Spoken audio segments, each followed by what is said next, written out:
Hello and welcome to this video on market equilibrium.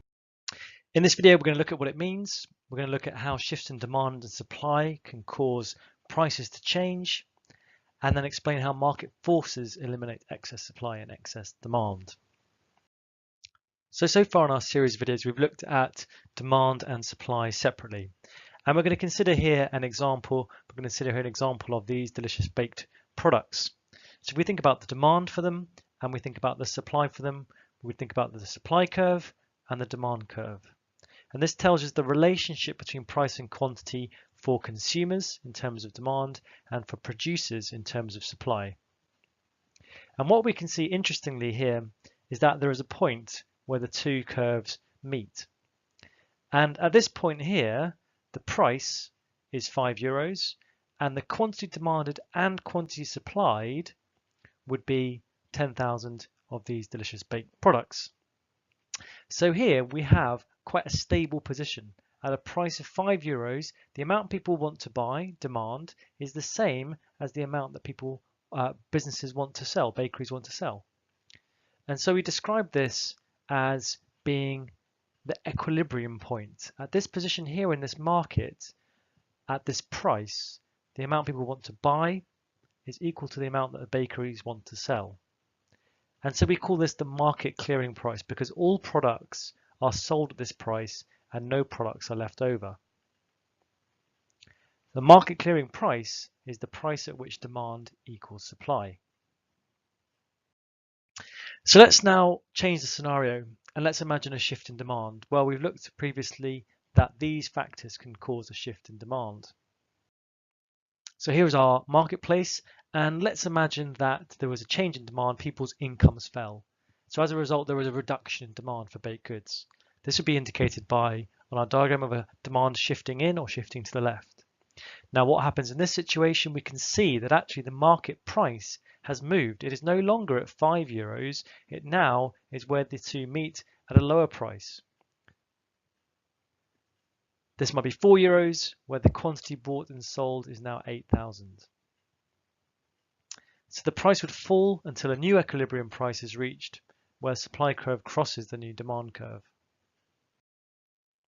Now let's look at supply. We've looked previously that these would cause shifts in supply. Let's imagine here that the bakers have been given a subsidy, and this reduces the cost of production. The impact of this is it shifts the supply curve to the right or out. What will be the impact here on the equilibrium, the market clearing price?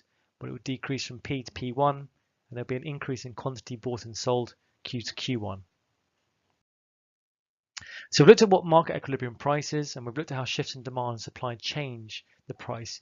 We're now going to go a little bit deeper into this and look at how market forces are causing this price to change. So let's imagine our scenario again. We've got our demand and supply for baked goods. And we're going to say, right, there's a fall in demand. Now, what does that create, that fall in demand? Well, actually, if we think about it in terms of demand, what is happening is that when demand decreases, if the price was still 5, we would have 6,000 that people would want to buy. But a price of 5, as we already know, the bakeries would want to sell 10,000. So the bakeries would be making 10,000 to sell, but there would only be demand for 6,000 products from customers. So this would create a situation where we would have a surplus of baked products.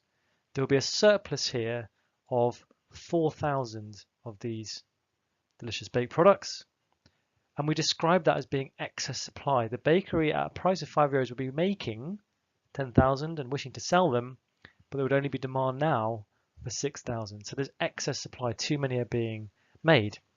Now in that situation, if we had excess supply, what would we expect to happen to the price of one of these baked products? If there's a surplus of 4,000, what we would expect is for the price actually to slowly move and decrease down towards an equilibrium level.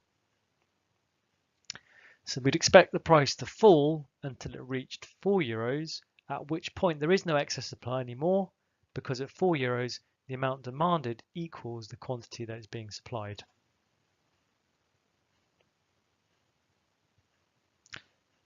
So surpluses, also known as excess supply, cause the equilibrium price to fall. Now let's look at a slightly different scenario. Let's imagine that demand increased. Well, what's happening here in the first instance is if the price was €5 and there was an increase in demand, well, people would want to buy 14,000 of these baked products because that's what the new demand curve tells us. But the bakeries would only be planning to produce 10,000 at a price of €5. So how would we describe this situation? Well, we would say at this situation, there is a shortage of 4,000. The quantity demanded is 14,000. The quantity being produced is only 10,000. So our market is not in equilibrium. There is not a clearing price here because there is a shortage of 4,000 of these baked products. Now, what would we expect to happen if there's a shortage, if more people want to buy them? There's demand for 14,000, but only 10,000 exists. We would expect the price to rise to eliminate this excess demand. And we would expect the price to rise to such an extent that at €6, now the quantity demanded, 12,000, would equal the quantity that bakeries would make at that price. And so again, our new clearing price has been established and the excess demand has been removed. So shortages, also known as excess demand, cause the equilibrium price to rise. We can have a look at changes in supply as well. For example, the bakery has given, the bakers have received a subsidy. This would shift supply curve to the right. Would there be a surplus or a shortage? There would be a surplus. More would be being produced at a current price P. So what would we expect to happen if there's a surplus? We would expect the price to, that's right, we'd expect the price to fall to P1. What if there was a poor wheat harvest and it's destroyed crops and reduced the supply to the market? Well, that would shift supply to the left. If the price was still to stay at P, would we have a surplus or a shortage? Well, in a situation, we'd have a shortage. And if we had a shortage, what would you expect to happen to the price? Well, in this situation, we'd expect the price to rise to P1. So in this video, we've looked at what is meant by market equilibrium, how shifts in demand and supply change the equilibrium, and how the market forces of excess supply and excess demand cause that price to change. A quick moral of the story: market forces are always pushing prices towards the market equilibrium. If there's too much supply, this leads to lower prices. If there's too much demand, this leads to higher prices.